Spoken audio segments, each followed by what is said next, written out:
En esta segunda parte hablaremos de la aspergilosis, pero antes de ello debemos volver a retomar nuestros objetivos de aprendizaje. Nuestro primer objetivo de aprendizaje es explicar las diferentes especies de hongos a través de la descripción de sus características morfológicas, sus estrategias de reproducción, su estructura y transmisión, las células y tejidos que infectan, las patologías relacionadas junto con sus complicaciones para definir su rol patogénico en el huésped. También tenemos como segundo objetivo de aprendizaje describir la capacidad patogénica de cada hongo a través de la identificación de los factores de virulencia de cada especie para relacionarlos con los signos y síntomas de las infecciones fúngicas en humanos. La aspergilosis corresponde a una infección oportunista causada por hongos del género Aspergillus. Estos hongos se caracterizan por ser hongos ambientales ampliamente distribuidos a lo largo de nuestro planeta. Una de las estructuras que permite identificarlos dentro del género es la formación de vesículas a partir de las cuales se producen conidias, que son la principal forma de dispersión en el medio ambiente. La definición de las aspergilosis corresponde a micosis que pueden afectar a animales y humanos causadas por hongos oportunistas del género Aspergillus. La distribución geográfica es mundial y se considera que al menos 20 agentes etiológicos son patogénicos para el humano. Dentro de estas tenemos que destacar a Aspergillus fumigatus, Niger y Aspergillus flavus. Estos corresponden a más o menos el 95% de las aspergilosis en el mundo. Sin embargo, otros Aspergillus también pueden generar infecciones importantes en los humanos como Aspergillus tertius y nidulans. El nicho ecológico de los Aspergillus corresponde a materia orgánica en descomposición, especialmente los alimentos que son ricos en carbohidratos, tales como los granos almacenados en graneles, y algunos pueden ser considerados como parte de la microbiota humana, especialmente en la mucosa oral.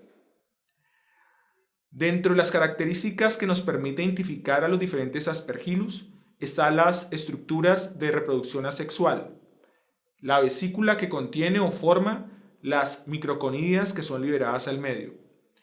En las imágenes de la derecha podemos observar diferentes vesículas de diferentes Aspergillus con las características morfológicas que nos permiten su identificación hasta el nivel de especie. Epidemiológicamente, la aspergilosis es considerada una enfermedad cosmopolita y rara, que afecta a cualquier grupo de edad o cualquier grupo etario y también a ambos sexos. Predomina especialmente en varones adultos. Hay factores ocupacionales y factores predisponentes que pueden estar relacionados con el aumento de riesgo para padecer una aspergilosis. Dentro del factor ocupacional tenemos a las personas que se dedican a labores del campo, a los campesinos, a trabajadores en silos y molinos por la manipulación o la exposición constante con granos que pueden estar contaminados con los Aspergillus y también con operarios de mantenimientos de aires acondicionados debido a su capacidad de crecer en estos sistemas de aire acondicionado. Dentro de los factores predisponentes, la neutropenia es considerada el principal factor predisponente para una aspergilosis pulmonar, que es la principal presentación clínica. Pero otros factores que puedan debilitar el sistema inmunológico, como la desnutrición, el alcoholismo crónico, los carcinomas pulmonares, el uso prolongado de glucocorticoides o citotóxicos en el caso de personas tratadas con quimioterapia, algunos tipos de cáncer como las leucemias, pacientes en fase SIDA. Todos estos factores pueden coayudar para que la aspergilosis se instaure en pacientes debilitados. A nivel de la patogénesis de la aspergilosis tenemos que considerar que normalmente los Aspergillus en su fase saprofítica en la naturaleza producen grandes cantidades de microconidias a partir de las vesículas por medio de una reproducción de conidogénesis blástica. Estas microconidias normalmente tienen entre 2 o 3 micrómetros de ancho, son fácilmente transportadas por el aire, llevándolas a diferentes sitios. Una característica de estas microconidias es su gran resistencia a la radiación ultravioleta, resistencia al estrés oxidativo y también a el estrés de nutrientes. Una vez llegan al tejido pulmonar, estas microconidias van a germinar produciendo filamentos, hifas, que pueden ser detectados por la respuesta inmune innata, básicamente por macrófagos o neutrófilos, y también generando la presentación antigénica para activar la respuesta inmune adaptativa. Si un paciente tiene una deficiencia en la inmunidad innata, como una neutropenia, entonces el hongo va a completar su desarrollo filamentoso, generando hifas que comienzan a invadir progresivamente el tejido, generando biopelículas dentro del tejido o generando una invasión generalizada del mismo. Una de las características para que los aspergillus patogénicos para el humano tengan esa característica es la termotolerancia, es decir, la capacidad de adaptarse al cambio de temperatura ambiental a la temperatura del hospedero, que es más o menos de 37 grados centígrados. Muchas de las manifestaciones clínicas de la aspergilosis dependen esencialmente de la respuesta inmune que desarrolla el hospedero frente a las estructuras fúngicas de los aspergillus. Inicialmente hay un reconocimiento del sistema de la inmunidad innata a través de múltiples moléculas que se encuentran en la pared del hongo, y esto va a generar la activación de estas células de la respuesta inmune innata, generando una secreción de citoquinas. Estas citoquinas van a determinar el perfil de los linfocitos T, y este perfil va a determinar a su vez el tipo de enfermedad o de comportamiento frente al aspergillus. En el caso de las respuestas TH1 van a conducir a la eliminación del hongo y a un proceso inflamatorio. En el caso de las respuestas TH17 va a generar reclutamiento del neutrófilo, producción de defensinas y una inflamación que puede tender hacia la cronicidad. En algunos casos el aspergillus puede inducir una respuesta TH2 en el cual va a haber un fenómeno alérgico, un proceso alérgico, junto con un control de la inflamación local en el pulmón. También puede generarse un perfil TH9 que puede producir una complicación de la aspergilosis como es la fibrosis del tejido pulmonar. Otros perfiles como el perfil para linfocitos T citotóxicos o T reguladores y TR1 pues van a generar otros comportamientos diferentes frente a la infección por este hongo. Dentro de los factores de patogenicidad más reconocidos para los aspergillus, especialmente para fumigatus, vamos a tener la cubierta de melanina, que genera una capa de resistencia del hongo, va básicamente a desprender PAMs que inhiben la fagocitosis. También tenemos la inhibición de la formación de la acción de radicales libres de oxígeno a través de diferentes inhibidores producidos o contenidos dentro de la microconidia. También va a presentar estrategias de adaptación como la inducción de ciertas citoquinas antiinflamatorias. Entonces se ha visto, por ejemplo, que los glucoxaminoglicanos de la pared liberados por el hongo pueden inducir la producción de interleuquina 17A, que tiene un papel antiinflamatorio, permitiéndole al hongo progresar con la infección. Otra característica de los aspergillus para adaptarse va a corresponder a la gran capacidad de adaptarse a los nutrientes del hospedero a través de la liberación de diferentes proteasas, lipasas, que generan los monómeros necesarios para el crecimiento del hongo.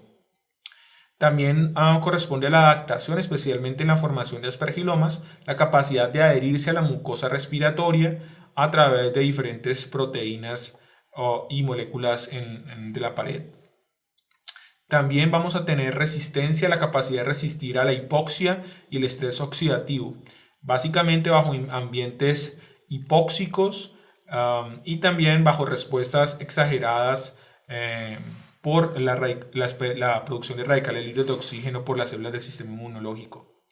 Hay que considerar también que muchos de los aspergillus también ya presentan resistencia intrínseca a ciertos antifúngicos empleados para el tratamiento de los hongos. También poseen capacidad de inducir apoptosis en ciertas células, especialmente en los neutrófilos. Se ha visto que, por ejemplo, la gliotoxina, la fumagilina, liberadas por el hongo, así como los glucosaminoglicanos, pueden inducir apoptosis en los neutrófilos e inhibir la netosis, que es un mecanismo que permite el control de la infección por los aspergillus. En definitiva, los aspergillus, a pesar de tener una baja capacidad patogénica, pueden presentar múltiples estrategias para poder superar la respuesta inmune del hospedero.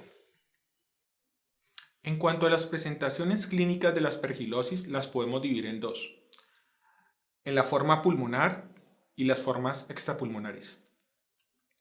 Para comenzar a hablar de la forma pulmonar, tenemos que reconocer que se pueden desarrollar diferentes formas o infecciones en el pulmón. Lo que ocurre normalmente cuando se produce la inhalación de conidias producidas por los aspergillus en personas inmunocompetentes es que hay una eliminación de estas conidias y no se produce infección. Sin embargo, en pacientes que tengan algún grado de inmunocompromiso o en pacientes inmunocomprometidos, vamos a tener una infección persistente y el desarrollo de una aspergillosis invasiva, la cual se caracteriza por una pobre respuesta inflamatoria frente a la infección, con el desarrollo de hifas en el parénquima pulmonar. En el caso de pacientes que inhalen conidias y tengan una enfermedad pulmonar cavitatoria previa, por ejemplo, que hayan padecido tuberculosis y tengan cavidades pulmonares, se puede generar aspergilomas. Bajo esta forma de la aspergillosis, los aspergillus se comportan como saprófitos, se alimentan de las secreciones de la mucosa pulmonar, pero no hay una invasión, con el peligro que cuando se inmunosuprima el paciente, a partir del aspergiloma se pueda generar una invasión hacia este parénquima. En pacientes que puedan tener un grado de inmunocompromiso crónico localizado en el pulmón, por ejemplo, aquellos pacientes que han tenido enfermedades pulmonares previas como EPOC, puede desarrollarse una enfermedad crónica que se puede dividir en básicamente dos: una aspergillosis pulmonar crónica, o también se puede generar una aspergillosis pulmonar necrotizante crónica. También tenemos otro espectro y es la forma alérgica de la aspergillosis, en la cual se puede generar asma, encontrándose un gran infiltrado de eosinófilos en el tejido pulmonar en respuesta a la infección por los aspergillus. Esto puede llevar a generar una aspergillosis pulmonar pulmonar alérgica severa, o puede llevar a una sensibilización fúngica con un asma severa. En cuanto a la aspergillosis pulmonar alérgica, tenemos que considerar que corresponden a reacciones de hipersensibilidad a antígenos de las conidias inhaladas, que puede causar el fenómeno de Artus y clínicamente se manifiesta como una rinitis, asma o alveolitis. Alérgica y extrínseca en casos donde hay inhalación de grandes cantidades de conidios. Normalmente los pacientes van a vivir en condiciones o sitios en los cuales hay una exposición constante frente a este tipo de estructuras micóticas. En la imagen de la derecha podemos observar una radiografía de tórax de un paciente que presenta este tipo de manifestación, una aspergillosis broncopulmonar alérgica en este tipo de pacientes. La otra forma que se considera benigna de la aspergillosis es el aspergiloma. Corresponde a una bola de hongo que se desarrolla dentro de una cavidad que fue formada con anterioridad en el pulmón. En esta va a ocurrir colonización y saprofitación de las cavidades pulmonares formados por otras enfermedades como les acabo de mencionar. Son bolas o pelotas fúngicas que pueden ser móviles, generan irritación bronquial por la presencia de antígenos de estos hongos y también pueden llevar a la obstrucción, pero no invaden los tejidos debido a que el sistema inmunológico los puede contener la invasión.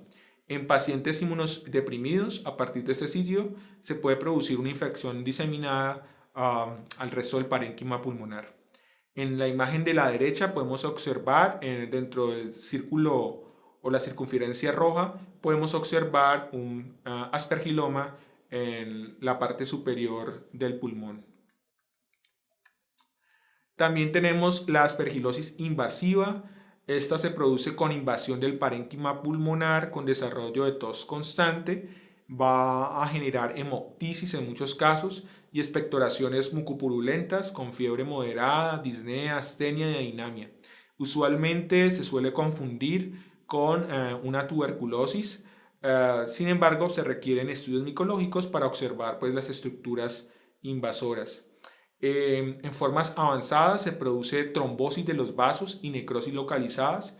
Esto va a corresponder al proceso por el cual el hongo invade y llega al sistema circulatorio pulmonar, generando esta trombosis de los vasos, lo cual genera isquemia y muerte del tejido circundante irrigado por estos vasos. Además, se convierte en un punto de diseminación a diversos órganos de los pacientes. En la imagen de la derecha podemos ver una radiografía de tórax en la cual se puede ver una aspergilosis pulmonar diseminada a partir de la generación de cavidades por invasión del hongo. La otra forma es la aspergilosis crónica necrotizante. Tiene una presentación subaguda, poco frecuente y que produce una invasión local del parénquima pulmonar con destrucción y producción de cavidades, afectando principalmente a pacientes con inmunosupresión leve. Normalmente va a corresponder a pacientes que tienen una inmunosupresión local a nivel pulmonar, de la mucosa pulmonar. No hay invasión de vasos sanguíneos ni tampoco hay diseminación a otros órganos. Por eso se considera que es una manifestación localizada de la enfermedad. La mayoría de los pacientes tienen antecedentes de enfermedad crónica pulmonar de base. Usualmente son pacientes ancianos que tienen como antecedente haber fumado o tener un EPOC crónico. En la imagen de la derecha podemos ver el perfil difuso de una aspergilosis pulmonar crónica de un paciente. Dentro de las formas extrapulmonares de la aspergilosis tenemos la aspergilosis cutánea primaria. La forma primaria es considerada una presentación rara de la aspergilosis. Usualmente inicia como consecuencia de un traumatismo con sondas, cánulas, jeringas y en especial va a aparecer debajo de espadarapos o cintas adhesivas en el ambiente hospitalario. Las lesiones normalmente se van a localizar preferentemente en brazos, piernas y troncos donde se encuentran este tipo de instrumentos, pero también hay reportes en palmas y plantas, especialmente en niños. Las lesiones pueden ser pápulas, eritematosas, ampollas hemorrágicas, abscesos, nódulos, placas eritematosas que evolucionan hacia la necrosis normalmente. El pronóstico de esta enfermedad es malo por la alta probabilidad de que se disemine por vía hematógena a otros tejidos, generando una aspergilosis diseminada. En la imagen de la derecha podemos observar lesiones cutáneas que muestran básicamente úlceras necróticas en un paciente con leucemia crónica, una condición debilitante que aprovecha el aspergillus para generar este tipo de lesiones.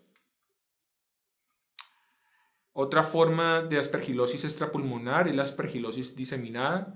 Se presenta por invasión vascular, así como por trombosis y embolia que distribuyen al hongo a diferentes sitios del cuerpo y van a provocar normalmente reacciones granulomatosas trombóticas necrotizantes. Es una de las complicaciones de la diseminación. Básicamente la obstrucción de la circulación y la necrosis de los tejidos a los cuales se está generando la diseminación. Y también se considera una presentación clínica de muy mal pronóstico hasta el momento. Los principales sitios de diseminación de la aspergilosis diseminada o la forma diseminada van a corresponder al vaso, al hígado, corazón, intestino y sistema nervioso central. El sitio más frecuente de diseminación es el sistema nervioso central. Va a presentarse o manifestarse con edema y eritema nasales, epistaxis, necrosis de los cornetes, proptosis, hipertensión endocraniana, abscesos y meningitis aguda rápida rápidamente va a ser mortal para el paciente. Otra forma de aspergilosis extrapulmonar, pero que afecta al sistema respiratorio superior, va a corresponder a la rhinosinusitis por Aspergillus. Se desarrolla usualmente en adultos y es una infección que puede ser o no invasiva. La forma no invasiva se define por la ausencia de hifas dentro de la mucosa y otros tejidos de los senos paranasales. Esta forma incluye la colonización del hongo, bolas de hongo dentro de la cavidad y rhinosinusitis alérgica fúngica. Se puede presentar especialmente en pacientes inmunocompetentes. La otra presentación clínica de la rhinosinusitis, la forma invasiva, se va a definir por la demostración de hifas fúngicas dentro de la mucosa. Es decir, estamos hablando de una invasión de la mucosa y submucosa por parte de los Aspergillus. En este caso, la forma invasiva incluye la penetración a la submucosa, huesos o vasos sanguíneos de los senos paranasales. Principalmente se presenta entonces en pacientes inmunosuprimidos. En la fotografía de la derecha podemos ver una tomografía axial computarizada en la cual se puede observar la presencia de una masa en el espacios del seno paranasal, de los espacios del seno paranasal, generada por una forma no invasiva de la aspergilosis, de la rhinosinusitis por Aspergillus. Otras formas de aspergilosis menos frecuentes corresponden a las onicomicosis por Aspergillus. La infección se presenta con más frecuencia en uñas de los pies y el ataque se inicia por el borde distal, usualmente en pacientes que presentan trastornos circulatorios o han sufrido traumatismos que llevan a que el hongo pueda establecerse en la matriz de la uña. En la imagen de la derecha podemos ver una afectación, una aspergilosis a nivel de la uña, generando la deformación y cambio de coloración de la misma. Otra presentación de la aspergilosis va a ser la saprofitación en quemados. Se ha encontrado que algunas de las especies del género Aspergillus saprofitan las lesiones por quemaduras, especialmente en aquellas lesiones que han sido muy extensas o son muy extensas y que no reciben una adecuada asepsia, antisepsia y curación de las quemaduras. Bajo esta forma, el crecimiento del hongo se puede observar sobre tejido necrótico, es decir, sobre un tejido muerto, con la aparición del aspecto mohoso de las lesiones o el crecimiento del hongo sobre la superficie afectada. También se pueden generar micetomas en el caso de que el Aspergillus llegue a tejido subcutáneo y se presenta sobre todo en miembros inferiores esta forma de la aspergilosis con aumento del volumen, deformación de la región que afectan y múltiples trayectos fistulosos típicos de los micetomas, de donde drenan granos blancos o blanco-amarillentos grandes que corresponden a micelios desarrollados dentro del tejido del hospedero. ¿Cuáles son los hallazgos tisulares principales en la aspergilosis? Básicamente lo que se van a encontrar son hifas septadas, normalmente hinchadas, en forma de V. Esto es lo característico, como se puede observar en la forma invasiva, la fotografía de la esquina superior izquierda, se puede observar con la tinción de Grocott a 60X, se pueden observar básicamente hifas septadas y algunas con la típica bifurcación en forma de V. También se pueden observar en las cavidades usadas por los Aspergillus para formar aspergilomas, se pueden observar este mismo tipo de estructuras como se observa en la imagen de la derecha. Cuando se utiliza KOH para digerir los tejidos infectados, lo que se va a observar fundamentalmente es la presencia de hifas septadas con bifurcación en forma de V. como se puede observar en la fotografía inferior izquierda.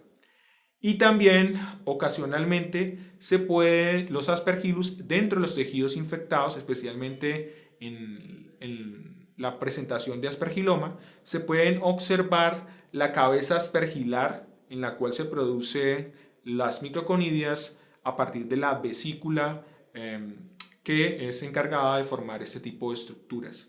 Esto se puede observar en la fotografía inferior derecha, en la cual se observa la tinción con Ginseng Wright A60X de la vesícula y las conidias. En estos videos introductorios sobre la candidiasis y la aspergilosis, básicamente hemos hablado de la definición y características biológicas de los agentes etiológicos de estas enfermedades.